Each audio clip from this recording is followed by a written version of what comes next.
Ако наистина един гражданин на Република България, когато има недоволство към него, и то голямо недоволство в един град, Благоевград, той може да каже: като не ме желаете и виждам, че в града има недоволство, и аз съм бъдещия ви ваш областен управител и вие мене не ме желаете, аз няма да влеза в длъжност поради недоволството на гражданите, защото искам да запазя мира и спокойствието в града.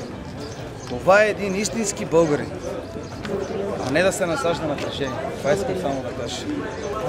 Решението на Орешарски да преразгледа назначаването на областите в Благоевград и Пловдив да отмени. Искам да кажа за господин Орешарски. Господин Орешарски изигра лоши карти. Господин Орешарски просто трябваше да направи следното нещо.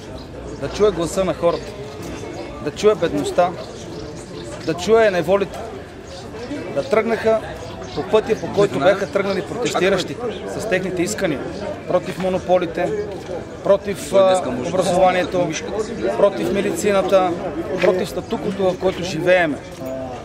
Тогава нямаше да има протести. Тогава хората щеха да дадат кредит на доверие. Има ли нещо истина в това, че искате да върнете ГЕРБ на власт? Това е една провокация. Това е едно нещо, което не отговаря на истината. Ние, протестиращите, не защитаваме нито една политическа партия, а устояваме позицията на гражданите.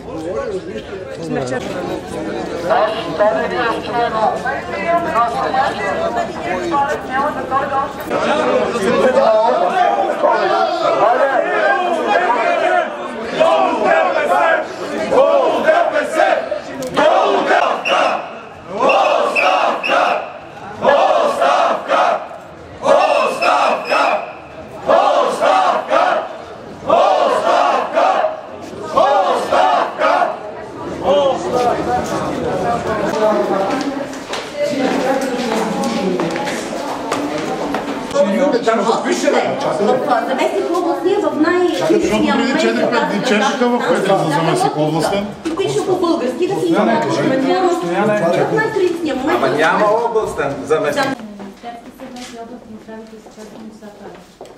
Ами къде е Муса Палки? На вратата пише Костадин Хаджигаев, доколкото видях. В момента, ако това е проблем, ще го отстрани. Да, действително. Значи той го оставя да се смине табелата, бе. Как ще идва на работа?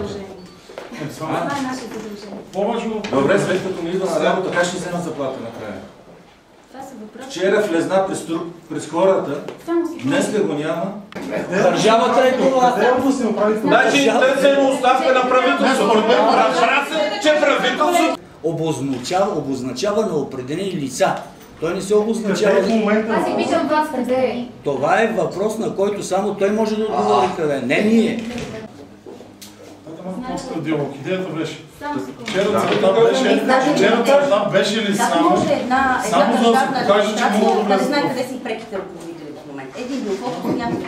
Аз не знам къде е